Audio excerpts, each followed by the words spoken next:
Tunataka twende kwa Ndindi Nyoro kule Murang'a. Na yule nawaletea sasa ni yule aliyekuwa gavana wa Murang'a, lakini pia ni party leader wa party ya Usawa, chama ambacho kinapigania usawa wa Kenya wote wawe sawa, sio Kenya ya a few shareholders. Tuko pamoja? Naye anaitwa Mwangi wa Iria. Karibu, karibu, Your Excellency Governor.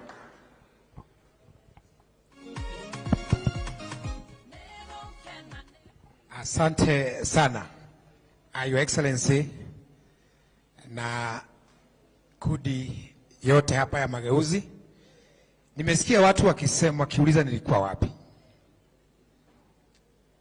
Mimi nilijitokezea mapema sana. If there is somebody who understands electoral injustice, it is me. Wakati tulikuwa tunajitokeza kugombea viti, I contested or I attempted to contest for presidency. Vile huyo mwanamume alinionyesha, nyinyi mnajua. Tulipambana na yeye kule Bomas, hata hamkukuja wakati huo.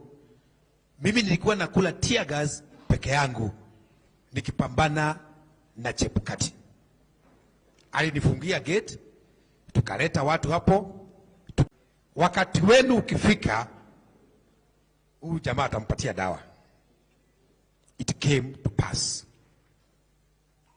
Kwa hivyo mimi nimekuwa na nyinyi, lakini nilistuka kidogo wakati nilijitokeza na nikakosa kuungwa mkono hata kidogo. Nikauliza, kwani iko nini? Ya pili, hii mambo ya bei ya unga. Wakati wa kampeni za uchaguzi, ni mimi peke yake ambaye alizunguka town ya Nairobi. Tulikuwa na wewe na pakiti ya unga. Nilizunguka nikijaribu kumwambia jitokezeni tupambane na hii mambo. Nikazunguka siku mzima kuanzia asubuhi mpaka jioni nikiwa na pakiti ya unga kama mwadawazimu. Hakuna yeyote ambaye alijitokezea, lakini baadaye unga ikawa 100. Kwa hivyo ukiuliza nilikuwa wapi, ujue ya kwamba mimi nilikutangulia. Hiyo nyingine ni kwamba nikisikiza ile maneno ambayo tumeongea leo na zile figures ambazo zimewekwa hapa, I can only summarize that process in one word: treason. Na mambo treasonable, watu hawaongei wakicheka. Those documents, those IBC documents, actually seditious documents. It's about treason. And it was being engineered through foreign companies, foreign powers. So, Mheshimiwa Raila Odinga, that was treason. We deal with it the way we can deal with treasonable matters. Number 2, we are entertaining a company called what? Smartmatics. How can a foreign limited company come and mess with our sovereignty as we keep quiet? That's a company which is registered in one of the presumably friendly nations. I think it's registered in Netherlands. What are we doing with our diplomatic relationships with the Netherlands? We should call them out. We should be severely our relationship with Netherlands. As we demonstrate, we should be demonstrating against them.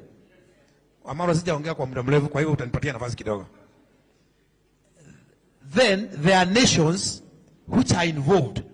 What I'm saying is that we should sever our diplomatic ties with them. Hiyo nyingine inatoka kwetu katika Central Kenya. The Deputy President of the Republic of Kenya have officially announced that Kenya is a limited liability company. And we are all laughing aloud and clapping aloud.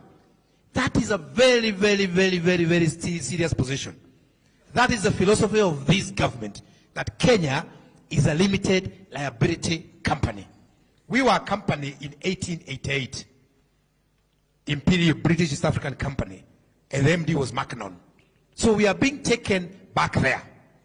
What he means is that all state legacies and benefits which are supposed to accrue are only supposed to accrue to supporters or to those people who voted for Kenya Kwanza. 14 million Kenyans didn't vote for Kenya Kwanza because it's only 7 million who voted for Kenya Kwanza and 7 million or so for Azimio. 7 million didn't vote, 7 million didn't vote for Kenya Kwanza. That means that 14 million Kenyans are not shareholders. And that is an official statement by this government. What are we discussing? We are supposed to call upon wale ambao si wana hisa for us to demand our share. And that's very simple. That's so simple. Wale ambao si wana hisa tujisajili na wao wapeane their share certificates, tupambane huko nje. Lastly, nikimaliza, mnasema Central Kenya ni kama hawaguziki kwa maandamano. Hiyo si kweli. Sisi kwanza huangalia, na madha anajua. Tumepeana muda karibu wa mwaka mmoja. Kuna ile ambao tulielezewa na tukaweka kula. Watu wa Central ikasemekana, although figures are showing differently, wakaweka kula. Bei ya kahawa, bei ya majani chai, na bei ya maziwa, bei ya mchele, bei ya milaa, na mambo mingi sana. Sisi ni wakulima. Hiyo mambo yote hakuna mtu anaongeleza. Sasa tukiuliza kitu tunaambua ati huyu ni mwenda wazimu. Central Kenya sasa mahubiri kila siku ni ati Raila Odinga ni mwenda wazimu. Ile story wamesema kwa miaka wamerudia ili watu wa Mount Kenya wamuone kama adui. Maandamano yetu inakuja. And me I personally lead it. Kuhusu bei ya kahawa, kuhusu bei ya majani chai, bei ya mkunga, wanabiashara wadogo. Maandamano yetu haiwezi kufanywa kama ya Nairobi. Wakulima wa kahawa zote tutajitokezea tuandamane kwa bei ya kahawa. Wakulima wa majani chai tutafanya hivyo. Wakulima wa maziwa tutafanya hivyo. Kwa sababu shinda ya kilimo cha Mount Kenya sio brokers, ni kodi. Ile kodi ambayo inawekwa kwa chai ndio imefanya bei ya chai iende chini kwa mkulima. Kodi kwa kahawa na kodi kwa bidhaa, hiyo kwanza iondolewe ili tuanze kudiscuss ama kujadiliana mambo ya brokers. Mimi sina mengi, mimi niko na nyinyi, lakini maandamano ya huko kwa mlima, sisi na wengi ambao wametiwa baridi na deputy president, kwa sababu huko hakuna mtu anaongea. Jamaa ukiongea anatoa meno, ukiongea anatoa meno. Sasa tumemwambia ukitoa meno, as we are porcupines, kama we ni maumau. Thank you very much. Makofi kwa governor. Asante sana Governor Wairia.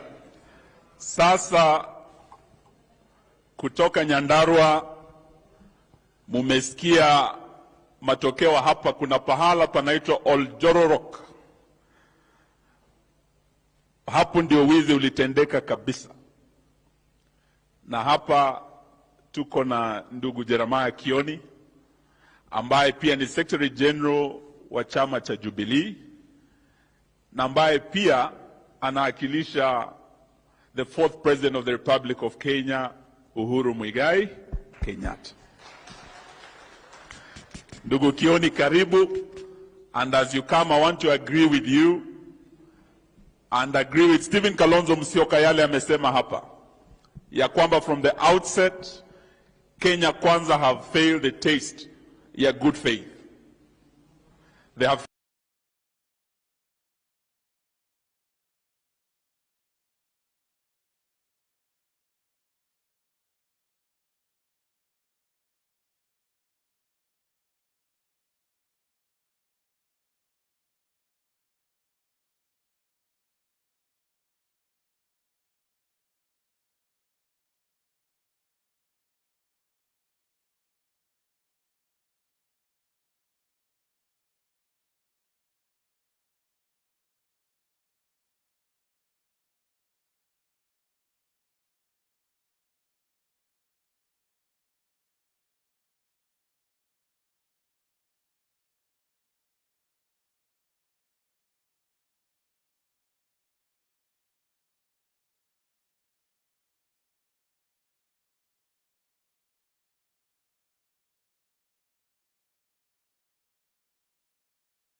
Advantage, speaking at last, that everything else has been said.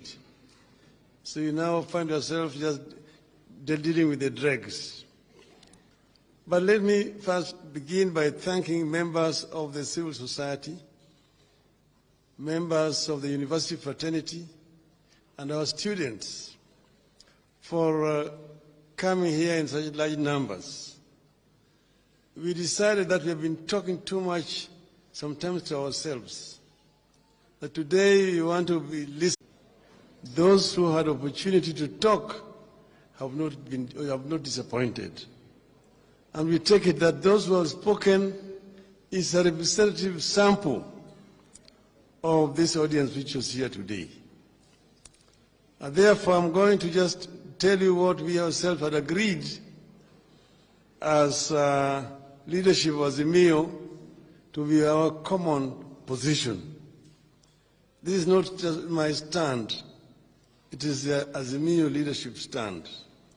And then I will finish by just saying a few things at the end of it. Okay? But here, as Ongwen said, and Eugene has remembered, we are in holy grounds here at Maandamano House.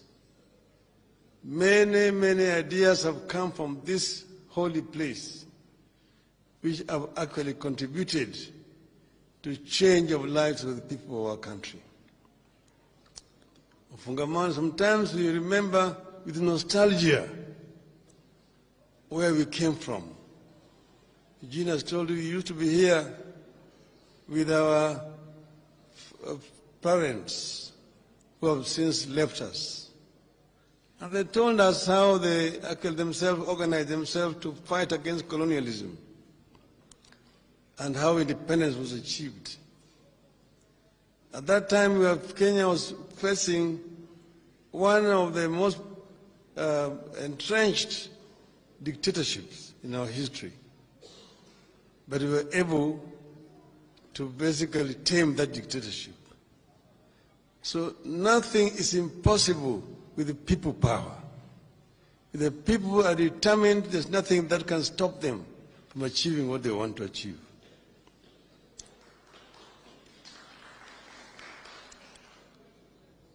Over the decades, this venue has become synonymous with our quest for a more perfect nation. Each time we have taken a stand here, the nation has overcome confusion, doubts, and fear, and taken a stand for the better. Although we have held deliberations here that shaped our nation, none has taken place under circumstances as worrying as is the case currently. Kenyans have never had to struggle this hard to put food on the table or take their children to school. Even the civil servants have never gone without pay up to the 13th of the month. When we held frequent meetings at this venue in the 80s, 90s, and early 2000s, we aimed to end the single-party rule and give ourselves a new constitution.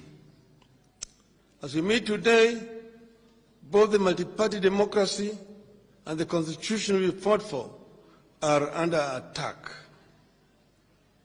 Our electoral system is under attack, and all the work that we have done in creating the Independent Electoral and Boundaries Commission and introducing the use of technology into our elections are clearly going to waste.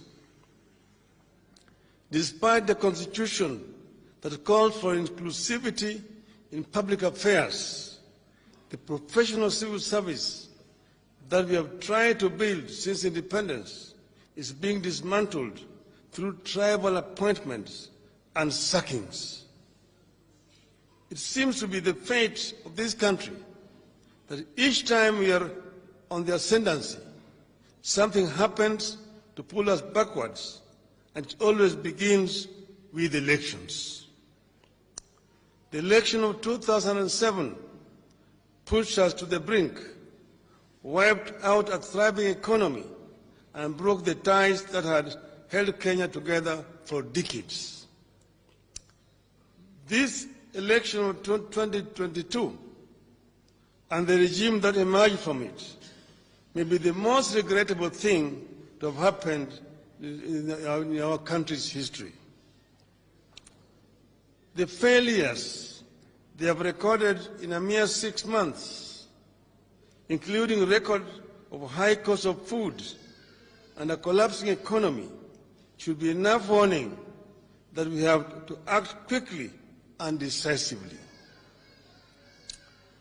We have been told, and I quote, "The only thing necessary for the triumph of evil is for good men to do nothing. Read also good women," unquote. Our presence here underscores our refusal to be the good people who did nothing and allowed evil to triumph in our country. Something fundamental must give this time round. Otherwise, we could lose a whole country. Our wish is to achieve the overhaul of our state of affairs with the involvement of the people from all segments of our society at every stage. We will engage in the bipartisan process to which we have sent very able and competent representatives. But the people must not be left out or behind. We are not going into this dialogue for deals in smoke-filled rooms. We are going into this to secure and safeguard fundamental life and death gains for the people and the country. Throughout the talks, we expect the people to stand on guard and ensure it's about them and the country. That's why we are gathered here today, so that people can consult and engage and be watchful. We must refuse to be party to the subterfuge of the past that have glossed over and compromised on fundamental issues for expediency. Something fundamental must give this time round, but only if the people stay engaged. We are not going into this to be rubber stamps. One of the things that has clearly been on display ever since these past 6 months is that Kenya Kwanza is a regime of rubber stamps. Subsidies are being removed from food, fuel, electricity, and school fees, exposing people to suffering, and Kenya Kwanza rubber stamps it as okay. They know there was an order for the opening of the IB servers, but the rubber stamp is as okay the refusal to open the servers. They know the buying of MPs to switch sides undermines our hard-won multi-party democracy, but they still rubber stamp it as okay. People are being appointed to and sacked from the civil service on tribal lines, but Kenya Kwanza rubber stamps it as okay. You have not agreed to participate in the bipartisan process to be another rubber stamp for Kenya Kwanza. That has to be understood from the outset. Should the talks falter or bear no fruit because of the grandstanding, lack of openness, lack of honesty, and intransigence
Kupambana kwa ukombozi, kupambana, kupambana, kupambana kwa ukombozi.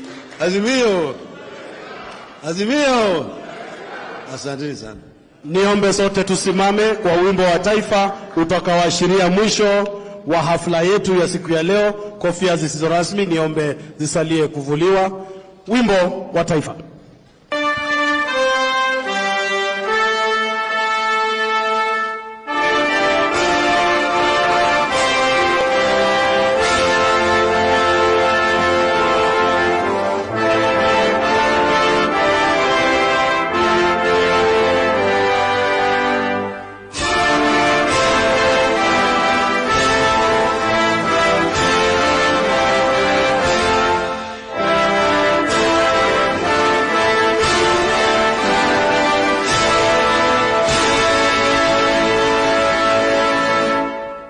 Asante. Mkono wa rehema uwe juu yako, kinara wetu mpendwa,